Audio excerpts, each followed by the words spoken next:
videos I talked about essential brushes, and I promised to talk about a bare minimal kit. If you were to start your makeup collection, or you wanted to rationalise your makeup collection to exactly what you would need, then I've got a little box here of items that I consider an essential part of your everyday sort of look. So it always starts with foundation, a medium cover foundation. Depending on the level of cover that you want, I always want a fairly medium coverage foundation, mainly on the centre of my face if I have any redness or anything like that. So this is my Face Atelier. It's kind of my everyday sort of medium cover. But if you just want a light coverage, then maybe opt for a mineral or a tinted moisturiser. If you want heavier coverage, then you might have to go to something which is a cream to powder based, or layer this one up. So we start with foundation, and then we move to concealer. I use just the one concealer, and that is the concealer pencil and brush by e.l.f. But this one I wouldn't recommend for under the eyes. If you're going to use something under the eyes, go for something brightening. So it might be one of those clicky pens that you brush under and then blend. So a very light, sort of silky formula. If you have blemishes that require colour correction, then you might need to go for a colour corrective concealer as well.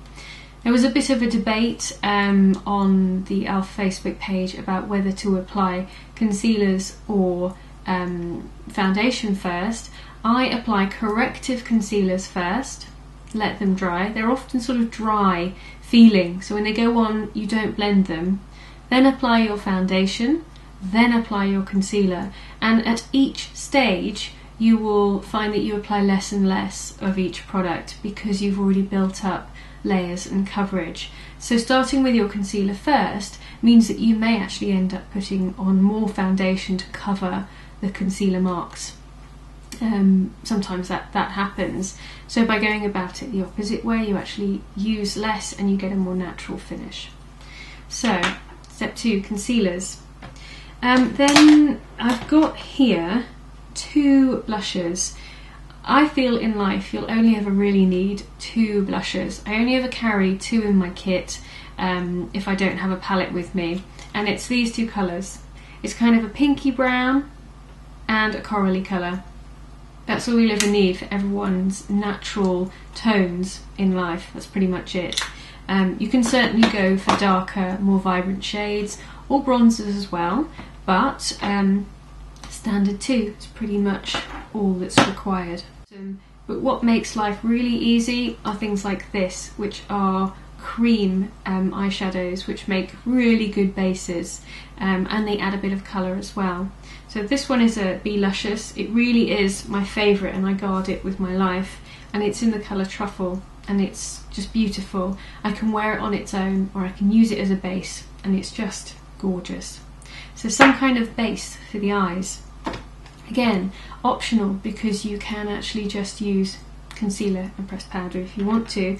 They're just kind of quicker. Always over your primer or over, if you've used concealer on your eyelids, you will need a matte eyeshadow. Pick something which is close to your own skin tone. For most people I would say that it's kind of a light peachy shade, because it also has a good quality of neutralising any darkness on the eyelids. This one was super cheap, it's £1 and it's shade number 16 matte from MUA, sold at Superdrugs. And it's quite useful to have something like that.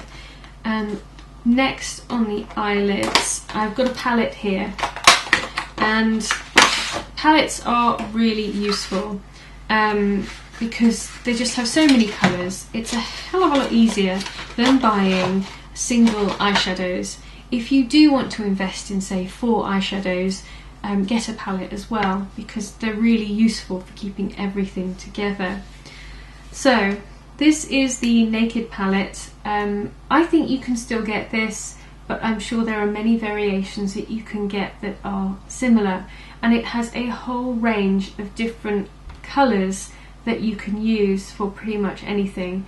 Obviously they're not going to be bright and bold like acid colours or things like that, but you can create some very lovely looks for a range of people using colours like this. So look for palettes, quads, that sort of stuff, which are fairly natural and appealing like that. There are so many to choose from, I'm not even going to suggest brands. You may already have a palette and you can raid it and depot it if you want to into your own palette. You only ever need 2 colours, and again, I'm talking everyday, I'm not talking vibrant colours like turquoise or purple or anything like that. You pretty much only need a black if you want to do a smoky eye, or if you have black lashes already, so like me, I might use a black, and a dark brown. So you'll only ever need 2. And in this palette you actually get a duo-ended pencil, one black, one brown. But just choose something not too hard, not too soft either, because you need it to last on the eyelid and not smudge. So that's another item that you need on your eyelids. And finally, lashes. A really good mascara. I tend not to go to waterproof if I don't have to, because I don't want to use it every day. It kind of makes my eyelashes dry out and then fall out.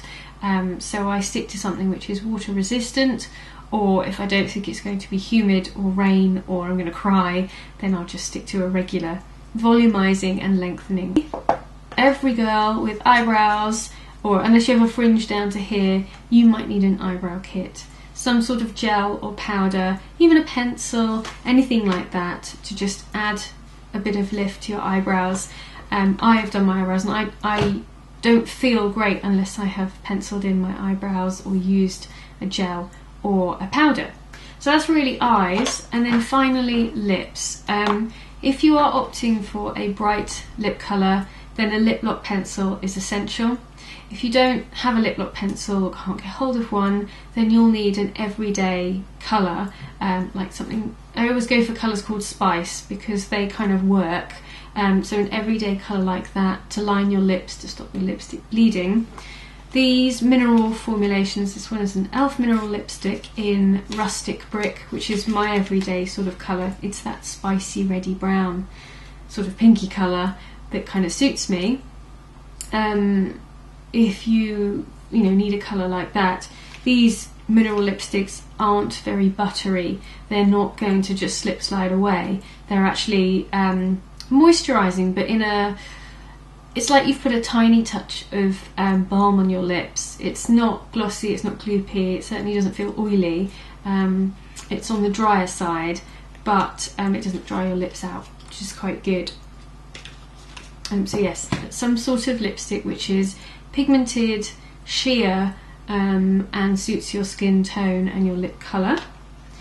That's my little rundown of what I think everybody should have in their everyday kit. The only thing I haven't featured here, because I haven't got one to hand, is actually some sort of pressed powder that you can use throughout the day to set your makeup and blot shine away.